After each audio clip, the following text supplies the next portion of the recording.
우리가 믿는 기독교는요, 추상적이지 않습니다. 그리고 막연한 종교도 아닙니다. 실제적인 종교죠. 구체적인 종교입니다. 우리 하나님이 그렇습니다. 우리 하나님은요, 두루뭉술하게 약속하시는 하나님이 결코 아니십니다. 우리가 성경을 지난 화수목 장려무 성경학교에서 모세오경을 아주 빠르게 봤는데요, 그때 읽었던 몇 구절만 보더라도요, 하나님은 약속하실 때 그냥 두루뭉술하게 약속하지 않습니다. 분명하게 이해하게끔 그 약속을 주시거든요. 그리고 하신 그 약속의 말씀을 한치 오차도 없이 이루시는 하나님이십니다. 성경이 우리에게 그것을 증언해 주고 있습니다.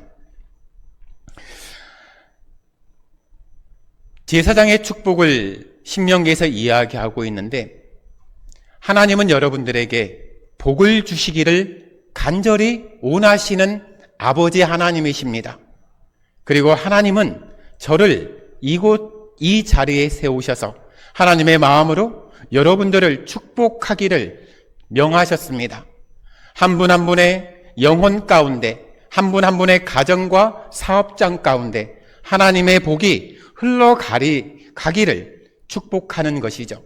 그리고 아멘으로 받는 가정과 사업장에는 하나님의 은혜가 있다는 것을 분명히 깨달으시기 바랍니다. 아무리 하나님이 주시려고 해도 그것을 내가 받지 않으면, 그것을 아멘으로 화답하지 않으면 그것은 나의 복이 아닌 것이죠. 하나님이 복을 주시기로 작정하셨을 때는 그것을 내가 감사히 받아 누리는 것입니다. 오늘 본문에서 복은 어떤 일에 대해서 결과적으로 받는 것이라는 것을 말씀하고 있죠. 그렇다면 결과로서 받는 복을 받기 위해서 거쳐야 하는 과정이 있습니다. 그게 무엇일까요? 이에 대한 정답을 성경에서는 반복적으로 말씀해 주고 있습니다. 오늘 말씀의 제목처럼 순종이 정답입니다. 사건이 다르고 등장 인물은 다르지만 하나님은 그 이야기를 통해서 순종을 보십니다. 순종하는 한 사람, 순종하는 그 상황을 통해서 하나님은 복되게 하시거든요. 우리가 함께 나눌 오늘 본문 또한 하나님께 순종함을 통해서 누리는 복을 이야기합니다. 본문을 보게 되면 1절에서 6절까지 복이라는 단어가 몇 번 나왔습니까?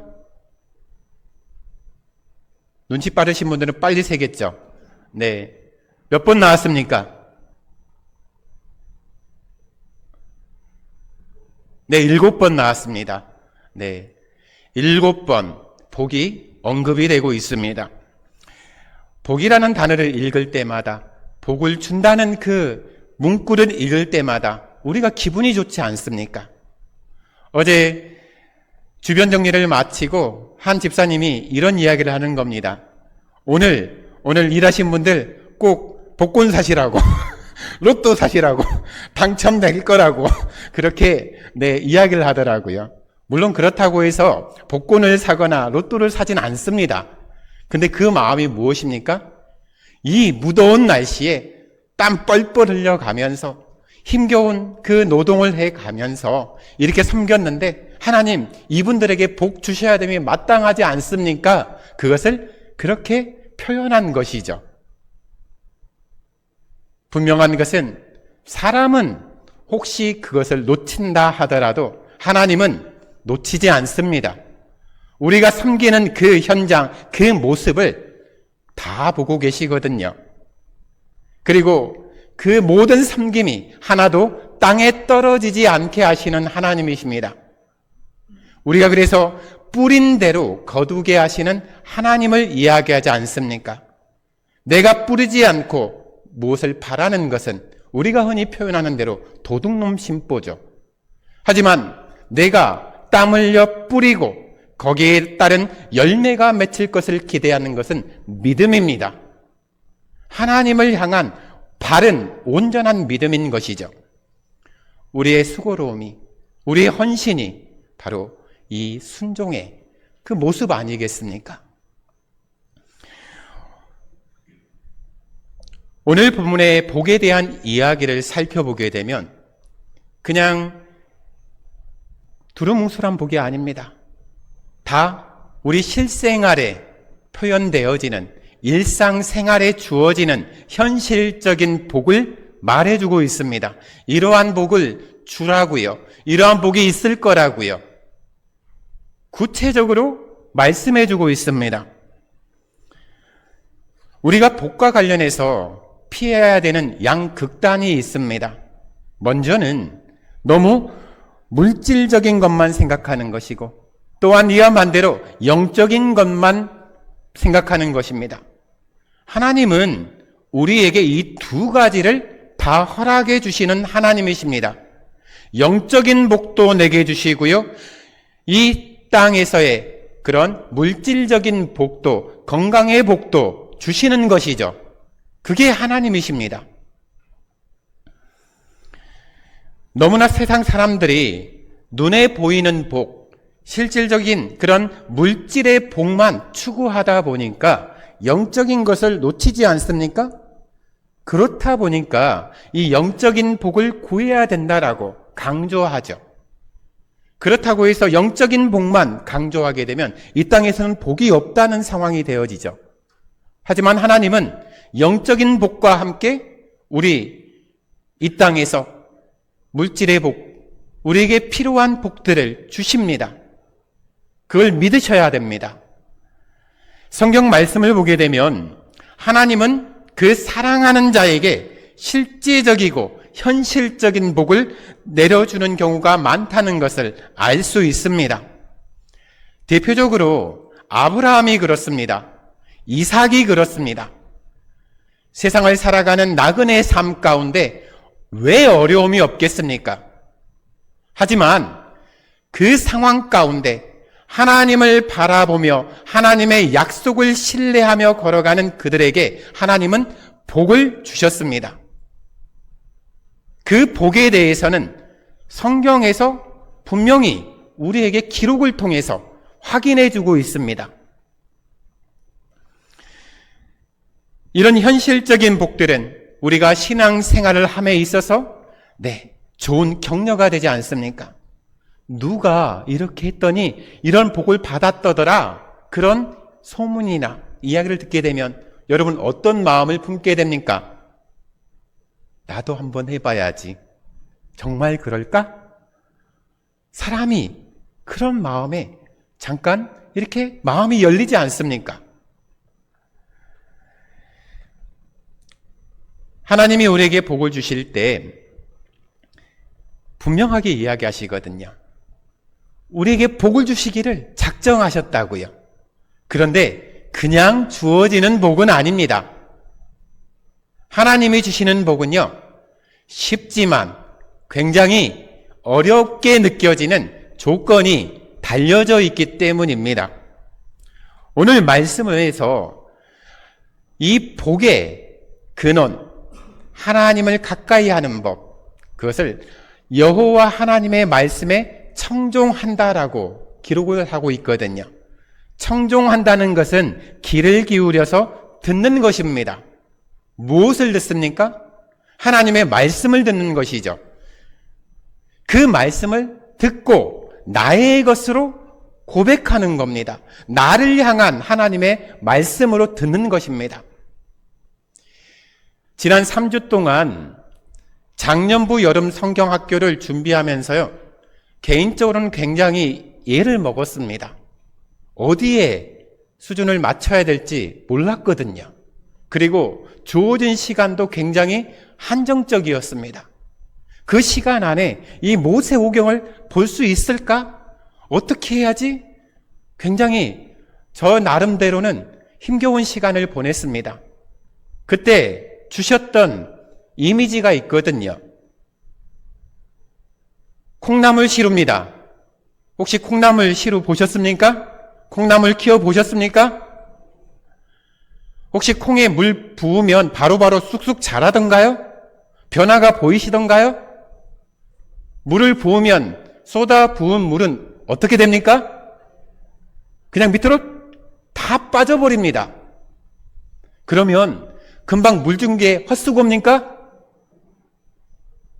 헛수고예요? 아니라고요. 우리는 알아요. 콩나물 시루에 물을 한 바가지 부었더니 물이 다 밑으로 쏟아져 버렸어요. 아, 내 수고가 이제 의미가 없구나. 물 주지 말자. 그게 돼버리면 진짜 끝난 겁니다. 하지만 콩나물을 키우는 사람은요, 계속 붓거든요. 왜요? 하룻밤 자고 일어나면요, 콩나물이 쑥 자라있거든요. 또 다음날 또 물 주고 또 덮었다가 다음날 보게 되면 더 크게 자라있거든요. 분명히 물이 다 밑에 빠져버렸는데 콩나물은 자라고 있거든요.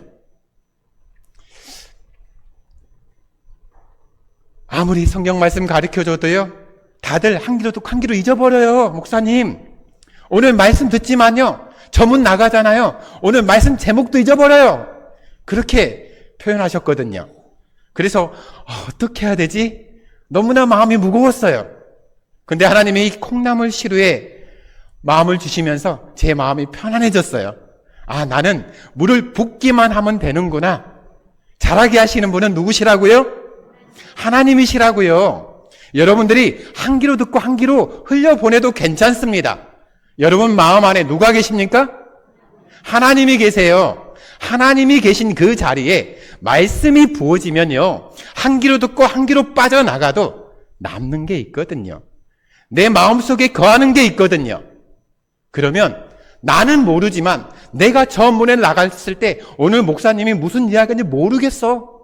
오늘 본문도 제목도 뭔지 기억도 안 나. 그리고 밥 먹고 돌아가지만 우리가 잠자는 사이에, 우리가 생활을 하는 사이에 내 영은 콩나물 시루처럼 자라간다는 겁니다. 믿음은요, 들음에서 시작합니다. 듣는 곳은 예배의 자리거든요. 예배의 자리에서 말씀을 듣고 내가 잊어버린다 하더라도 그걸 계속 반복하게 되어지면 내 영이 자랍니다. 그것은 무엇이냐면요, 하나님의 말씀에 청종하는 것입니다. 말씀에 청종하면 복을 주신다라고 하셨잖아요. 실제적인 복을 주신다라고 하셨잖아요. 그러면 여러분들 복받을 자격 있습니까? 없습니까? 있습니다. 다시 한번 묻겠습니다. 여러분들 복받을 자격 있습니까? 네, 맞아요. 있습니다. 지금 듣고 있잖아요. 하나님의 말씀을 청종하고 계시잖아요. 우리가 복을 받을 수밖에 없는 사람입니다. 복은요, 신앙생활을 하면서 수반되는 결과이지 목적이 아닙니다. 내가 복을 받기 위해서 이렇게 해야 되겠다 하게 되면 주객이 전도된 겁니다. 복이 목적이 되면 안 돼요. 하나님을 가까이 하는 게 우리의 목적이 되어야 됩니다. 왜 그렇습니까? 하나님이 복의 근원이시기 때문에, 하나님이 복이시기 때문에 내가 복 있는 하나님께 가까이 가는 것입니다. 그러면 그 복이 나에게 임하는 것이거든요. 세상 사람들은 그냥 복이 어디에 있는지 몰라요. 그냥 돈 많이 벌면 좋다고 생각을 해요. 그리고 직장에서 높은 직위로 승진하면 성공했다고 해요. 물론 그게 자랑거리는 될 수 있을 겁니다. 남들보다 앞서가고 남들보다 가졌으니까요. 하지만 성공의 그 자리가요, 그 사람이 준비되지 않으면 바로 저주가 됩니다. 받은 축복이 나를 살리고 내 가정을 살리고 내 직장과 내 주변을 살리는 게 아니라 모두를 죽이는 시작이 되어집니다. 그래서 축복을 받을 때에 되어 내가 준비됨을 가져야 되는 거거든요. 내가 준비된다는 것은 하나님이 복의 근원임을 믿는 것입니다. 하나님께 가까이 가는 것입니다. 하나님의 말씀을 듣고 내가 어떤 존재인지 깨닫는 것입니다. 그럼에도 불구하고 나를 사랑하시는 하나님을 만나는 것입니다. 그때 내게 주어진 복을 통해서 내가 그 복을 누리죠. 내 가정이 복을 누리죠. 내 사업장이 복을 누리죠. 나와 함께하는 사람들이 복을 누리죠. 내가 사는 그 지역이 복을 누립니다. 하나님의 자녀답게 우리 또한 복의 근원의 역할을 감당하게 되는 것입니다. 성경을 주의 있게 살펴보게 되면 하나님께서 우리에게 복 주시기를 얼마나 열망하고 계시는지 알 수 있습니다. 대표적으로 예레미야 선지자가 기록한 예레미야를 보게 되면요, 29장 11절은 이렇게 말씀합니다. 너희를 향한 나의 생각은 내가 하나니 평안이요 재앙이 아니니라. 너희에게 미래와 희망을 주는 것이니라. 이렇게 말씀하고 있거든요. 혹시 하나님의 징계 가운데 있다라고요? 여러분들 자녀를 징계할 때 여러분 자녀를 저주하고 자녀를 죽이기 위해서 징계합니까? 아니요. 자녀가 바로 서게끔, 그리고 자녀가 올바른 길로 가게끔, 복을 누리게끔 하기 위해서 훈육하고 또한 징계하지 않습니까? 징계한 후에는 마음이 너무 아파서 자는 아이를 품에 안고 내 마음을 쓰다듬지 않습니까? 하나님이 그렇습니다. 여러분들 지금 모습이 연약하다고요? 넘어져서 실패했다라고요? 걱정할 필요 없습니다. 하나님은 있는 모습 그대로를 품어주시는 살아계신 하나님이시기 때문입니다. 여러분들, 우리가 성경 말씀에 가까이 간다는 것은 하나님께 가까이 가는 겁니다. 우리가 복을 받으려면 복이 어디에서 나오는지를 그 맥을 잡아야 되거든요. 왜 그 화요일, 수요일, 목요일 그 시간에 교회에 나와라. 그리고 머리치가 나는데 그 짧은 시간에 이해되지도 않는 그 창세기, 출애굽기, 레위기, 민수기, 신명기 말씀을 막 훑어가는데 무슨 말인지 모르겠다. 왜 그런 시간을 가져야 할까요? 우리는 끊임없이 하나님의 약속을 받아야 되거든요. 확인해야 되거든요. 그것은 다른 것으로 확인하는 것이 아니라 기록된 하나님의 말씀으로 확인하는 것입니다. 그걸 준비하면서 그 시간 함께하면서 제 마음, 우리 하나님의 마음은 더더욱 그렇습니다. 여러분이 말씀을 통해서 그 말씀에 순종하면서 내가 준비한 이 복을 모두 누리기를 원한다. 하나님이 주시기로 한 그 복을 모두가 누리기를 원한다. 마음껏 누리기를 원한다. 그것을 깨닫게 해 주시기 위함이었습니다. 오늘도 우리는 하나님의 자녀로 살아가고 있습니다. 하나님은 자녀에게 복을 주시는 하나님이십니다. 하나님의 축복은 다른 것에 있는 게 아니라요, 말씀에 순종하는지 여부에 달려 있습니다. 내가 하나님의 말씀에 순종하는지요. 장소와 상황보다 더 중요한 것, 내가 누구와 함께 있느냐.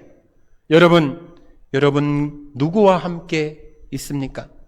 여러분 마음 안에 살아계신 성령 하나님이 계시지 않습니까? 하나님과 늘 동행하지 않습니까? 내가 무시하고 내가 무감각해 있는 그 순간에도 여러분 이 시간 콩나물 시루와 같은 여러분의 마음 가운데 하나님은 여전히 물을 주고 계십니다. 그렇기 때문에 여러분들은 복 있는 사람입니다. 이 자리에 앉아있는 그 자체가 복 있는 사람입니다. 오늘 말씀의 주제처럼 순종이 정답입니다. 지금 사업의 어려움에 있습니까? 준비하는 프로젝트에 난관이 생겼습니까? 자녀들의 앞날이 걱정되십니까? 그러면 하나님께 가까이 가면 됩니다. 하나님께 가까이 가는 방법은 말씀을 읽고 듣고 행하는 것입니다. 그러면 하나님이 알아서 채워주세요. 하나님을 기뻐하는 자녀를 왜 하나님이 그냥 놔두십니까? 그냥 놔두지 않습니다. 부모는 불순종하는 자녀를 볼 때 안타까운 마음을 갖습니다. 반면에 순종하는 자녀는 부모의 기쁨이 됩니다. 우리 모두 하나님의 자녀로서 하나님의 기쁨이 되어야 함이 마땅하지 않겠습니까? 하나님 우리에게 날마다 말씀을 주십니다. 말씀에 순종하는 자에게 하나님은 구하지 않아도 복을 부어주십니다. 오늘 말씀처럼 순종하는 자들은 들어가도 복을 받고요, 나가도 복을 받습니다. 이 뜨거운 이 폭염 41.6도까지 올라가는 기록을 갱신하고 있는 이 무더운 날씨 가운데 우리가 지쳐가지 않습니까? 하지만 여러분들이 복 있는 사람이라는 것, 이 자리에서 예배드리는 그 자체만으로도 여러분은 하나님의 복된 자녀라는 것을 마음에 품고 세상에 나아가시기 바랍니다. 무더위를 이기시기 바랍니다. 여러분이 복을 받은 사람임을 알 때 충분히 이겨낼 수 있습니다. 직장마다, 가정마다, 자녀들의 앞날마다, 사업장의 모든 그런 일마다 하늘의 복뿐만 아니라 현실적인 물질의 복과 관계의 복과 건강의 복이 우리 양전계 모든 성도님들에게 가득하시길 주님의 이름으로 축원합니다. 기도하겠습니다.